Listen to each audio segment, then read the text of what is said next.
வேல்மாறல நம்ம மகா மந்திரம் அப்படின்னு சொல்றதுக்கு என்ன காரணம் அப்படின்னா, முதல்ல ஸ்டார்ட் பண்ணும்போது நாம 20 முறை சொல்லுவோம். கடைசியில முடிக்கும் பொழுதும் 20 முறை சொல்லுவோம்.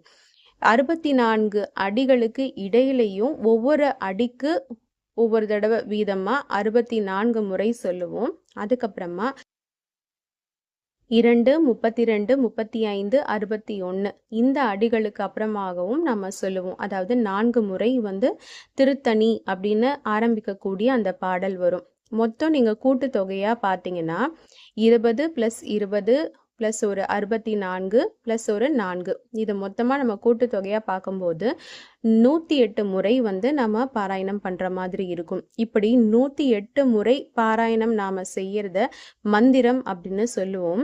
வேலின் பெருமையை கூறுவதால் இது வேல்மாறல் மகா மந்திரம் அப்படின்ற பெயரை பெற்றது.